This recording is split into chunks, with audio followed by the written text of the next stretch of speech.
Everybody's got opinions. We want to know what's yours. This is Everybody's Got Opinions with Keith D. Williams, former Wayne County Commissioner and political consultant Skip Mungo. We're going to take what you say and put the whole world on blast. Don't go away.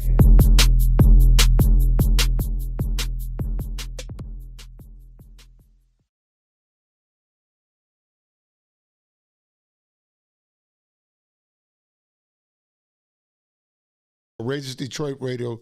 Follow them on www.courageousdetroitradiostation.com. Today's show is about, we're going to take you back to the Ballot versus the Bullet, but more importantly, last night I was over at King Solomon Church where Malcolm X gave a majority of his speeches when he came to Detroit. Good morning to our listening audience. Today we invite you to call in at 313-395-3336. 313-395-3336. Everybody has opinion, and we need to call in. We need you to call in and give us your opinion.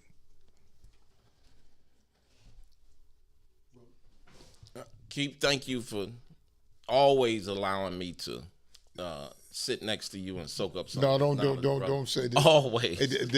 Hey, we're a team. Everybody, we're a team. This is how black folks should do it. Black men come together and learn from one another. Learn from us and talk about the issues. We a team, but I learned a lot from you sitting by your side over the years, Keith.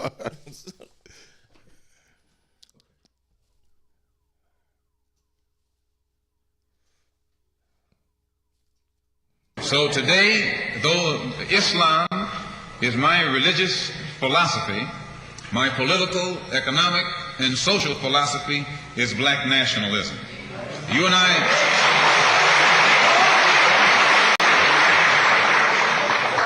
As I say, if we bring up religion, we'll have differences, we'll have arguments, we'll never be able to get together. But if we keep our religion at home, keep our religion in the closet, keep our religion between ourselves and our God, but when we come out here, we have a fight that's common to all of us against the enemy who is common to all of us.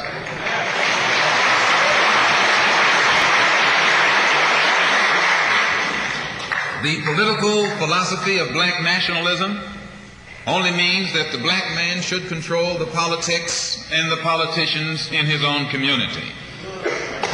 The time when white people can come in our community and get us to vote for them so that they can be our political leaders and tell us what to do and what not to do is long gone.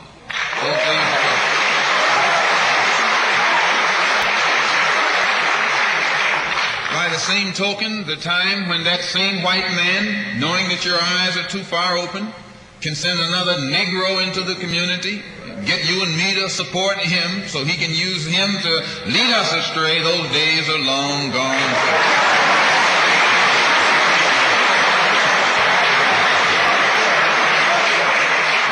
The political philosophy of black nationalism only means that if you and I are going to live in a black community, and that's where we're going to live, because as soon as you move into as soon as you move out of the black community into their community, it's mixed for a period of time, but they are gone, and you're right there all by yourself.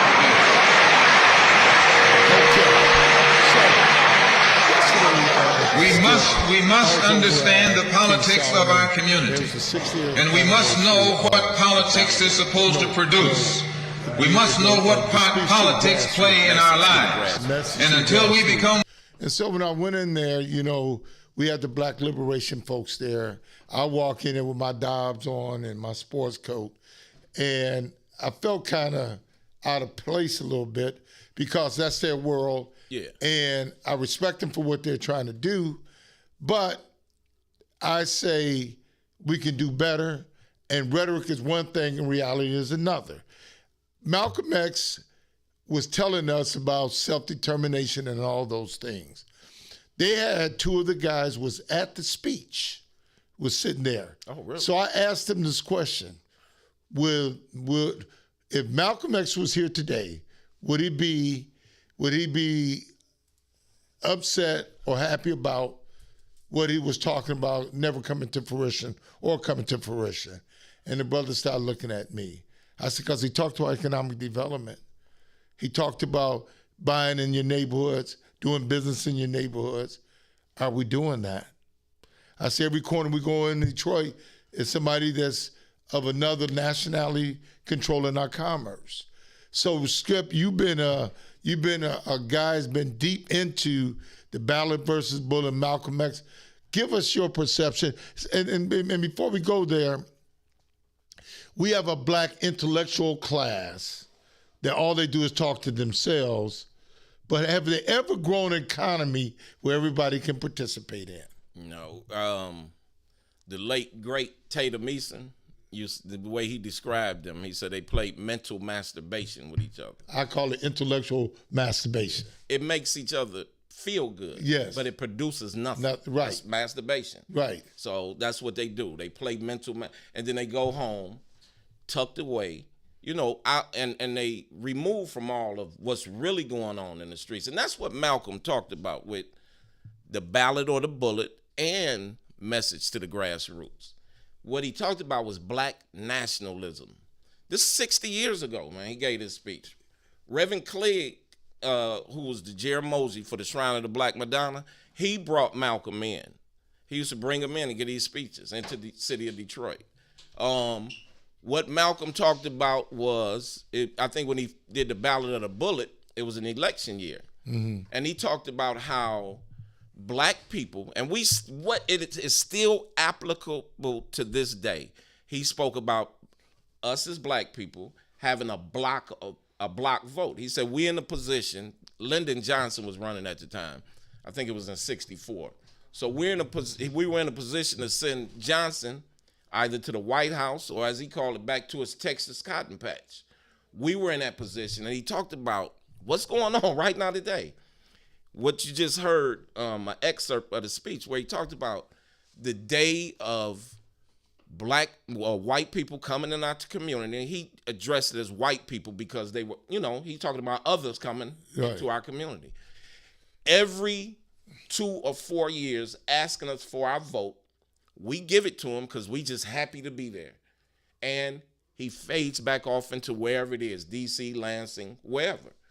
And then 2 or 4 more years, he comes right back and we do the same thing. We get nothing from it.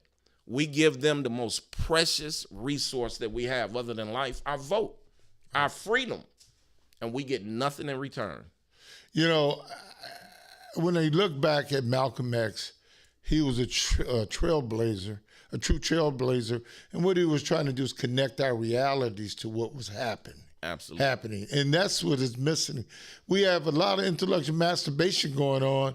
You're on Facebook, we're on YouTube, and you're hearing the same thing. But how do we recapture our space is the key issue. First and foremost, you have to have leadership that can control certain apparatuses in our community where we can communicate how we can work together and build businesses in our community.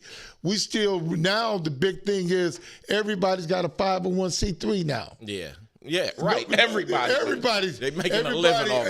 Everybody just announcing on Facebook that I have been appointed as executive director of this nonprofit. Yes. Instead of saying I got a LLC and I'm the chairman of my LLC. I got space in my LLC where I can grow our economy, but I need your resources or your money so we can grow this. Absolutely. We have gone down another road that I think is going to lead us to a road of destruction.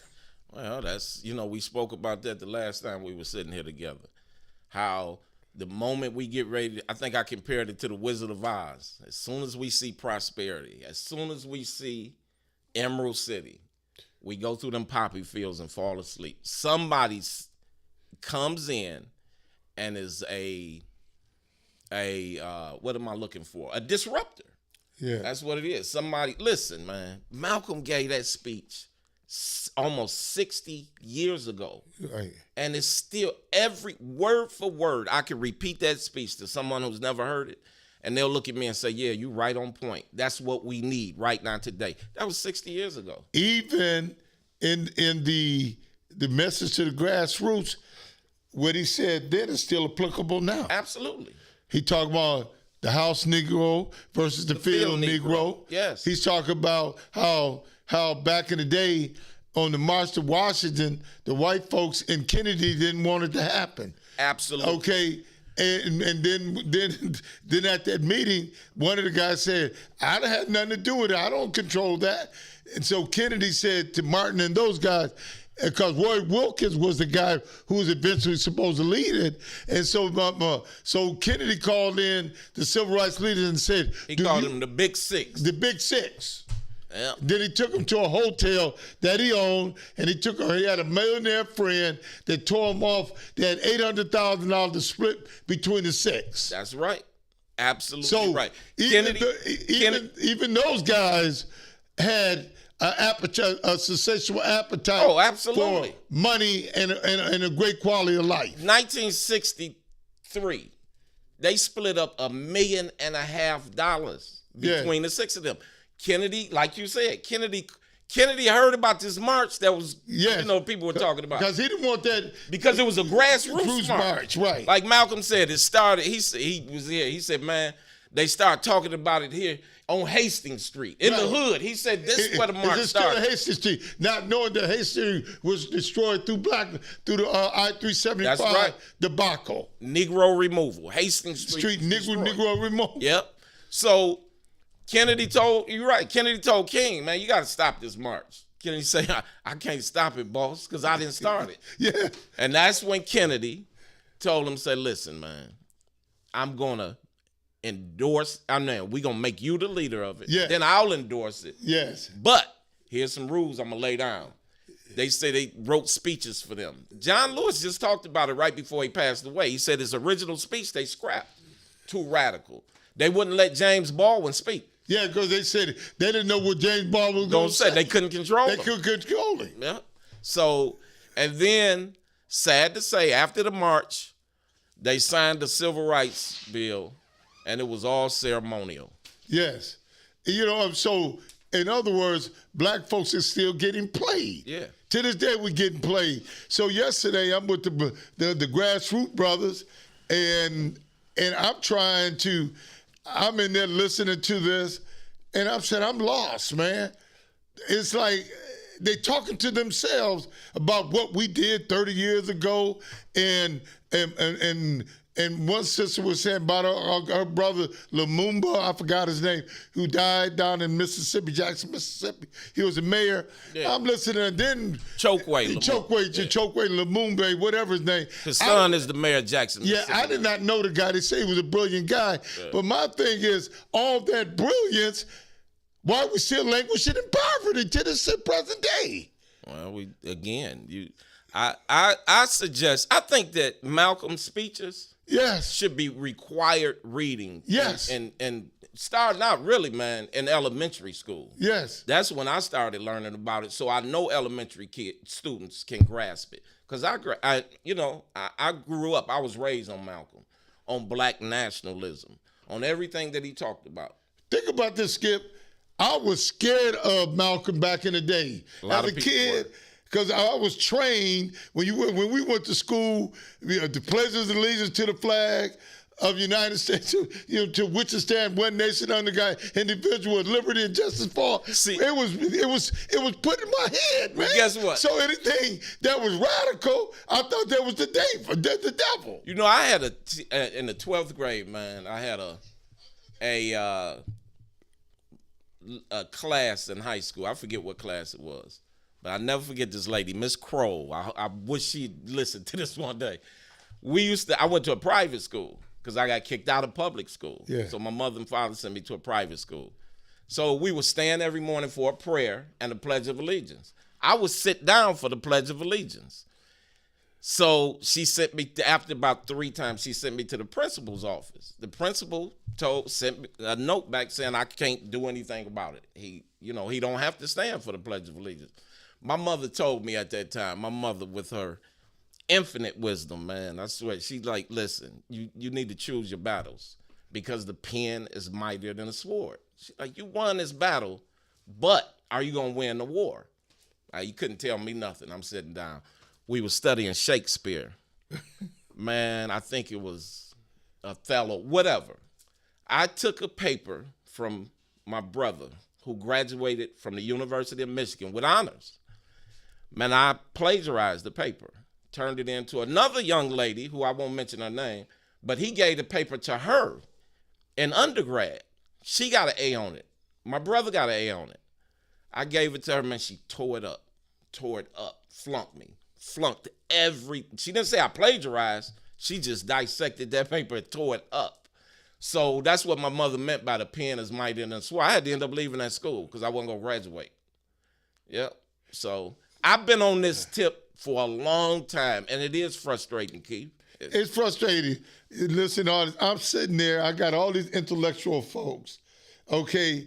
They all into themselves, and I'm sitting there. I'm an old school brother from the hood, little gangster in me back in the day. Got my doubts because I was trained. Yeah. I was dressing like the brothers from the hood. We dressed good back in the day. That's right. We didn't have sagging pants and none of that stuff. Oh. Our clothes fit us and all that, and it was recognized game. And I'm listening to this.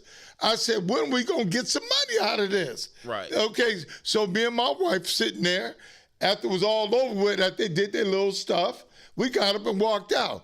My man was handing the basket. Can you drop a few dollars in the basket? Okay? I'm saying all that feel-good conversation don't turn into financial prosperity. No, you know what I'm getting at? We got a lot of folks on these college campuses in America. All they do is go to school and study. That's it. But they never take that study and bring it into reality. No, they don't. You know what I'm saying? I can sit here behind my desk. Some of them don't. Yeah, so I'm not saying all, but guess what? If you look at all those PhDs and all that other stuff, they don't create no economy. No. They create economy for themselves. Absolutely. They write books. They got papers. Because last night, everybody's selling books, selling papers, and all that other stuff. But where is the goods and service? I know goods and service for them, but the masses, that's what I'm talking about.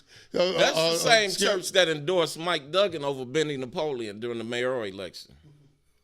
I didn't know that. Whoa, yeah, I didn't know that. See, I don't know where we at in this journey of life, but I know where I'm at. I'm pro-black, love black, and gonna leave here being black. But the most important thing is this: we gotta control our economic destiny. Absolutely. If we don't control where we going with our money gonna always be used against us. Let me tell you another quick story. There's a gas station on the corner. It's on the northeast corner of Warren and I-75. Right. Used to be two black brothers, who owned the gas station some years ago. A guy named Daryl Cullen and his brother.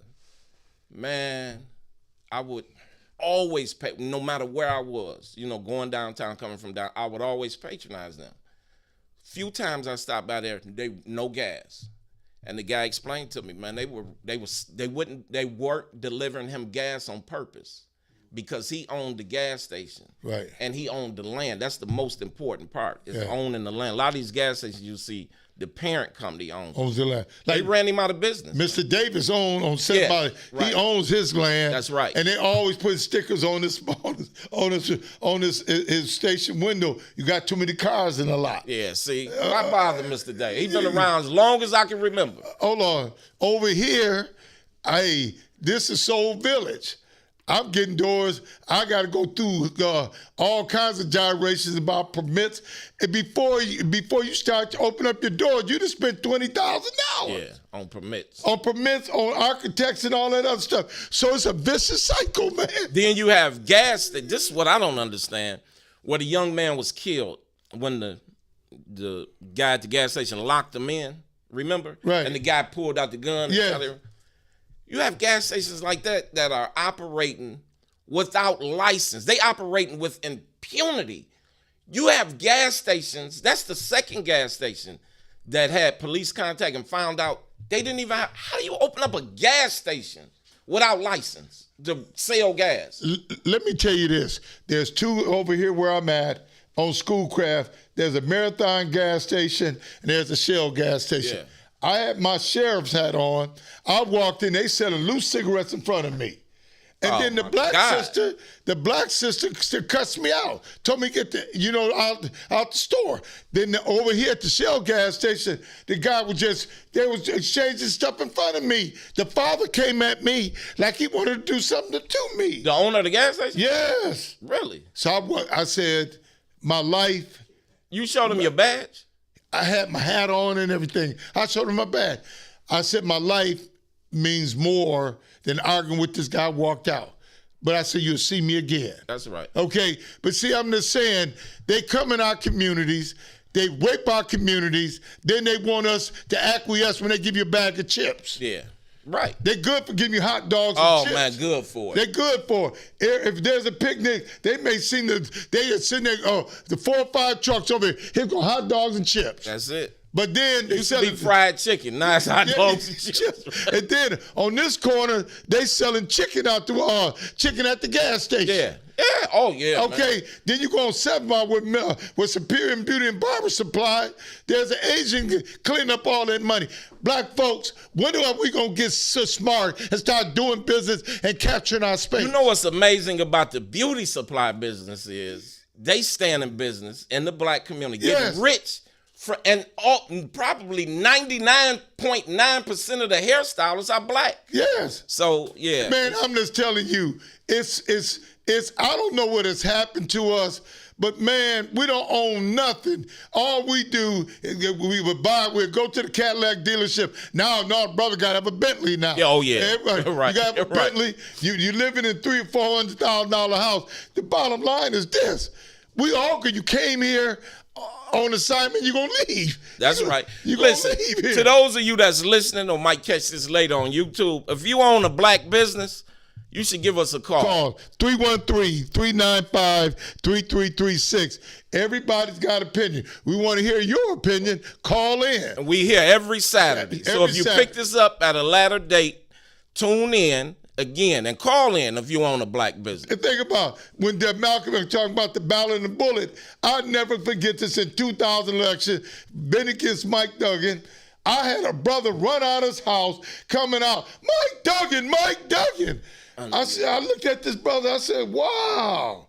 I said, who got to you? Okay. But that's the mentality. When you hold on, Judge, me and you talk about how do black folks in cities 85% black and turn on your own people? And I think it's safe to say it's probably 90% black. We had during that campaign, we had people actually telling us flat out, we need a white mayor. Yes. Flat out. They was telling us that. Yeah. Never heard nothing like it. Unbelievable. But you know, my man said, used to write for the Chronicle, he said, Keith, you know there was those Booker T. Washington Negroes. Yeah. You know, there's a difference now. There's a difference. There's a difference. They said those are the folks, the seniors that worked in those plants. Yeah. I ain't mad at them because they need peace in their life. They do. Because I'm a senior too. I want peace in my life. But I keep stirring up the pot. But the bottom line is, how do you turn on your people? But see, I'll never forget, you and I had this conversation during the campaign. I thought that we could flip the senior vote because they remember days when. You know what I'm saying? Couldn't do it. You couldn't do it because they said that it's time for a new mayor. We had it 40 years. They said that. And forget about the fact they had it since 1701. Right. You know what I'm saying? And they the one ran the skullduggery. You done had multiple white mayors go to the penitentiary, get indicted in the city of Detroit. Black folks, listen to this. We came here in 1930 from the South to find a better place because Ford Motor said going to give you $5 a day. So when we came here, let's go back. In 1792, the street we drive on every day and the school Negroes think is the best in the city was slave owners. Cass and Macomb. Macomb was the first owner of slaves. Okay. He was the first. That's right. He was the first owner. I think James Cousins. No, the Cass, James Cousins, Woodward, Livernois, all the streets we drive down, DeQuinta, Joseph Campo was slaves. Right. So they talking about tearing those Confederate statues down. Out in the South. They need to change. Woodrow Wilson. Seriously. Yes. The most racist president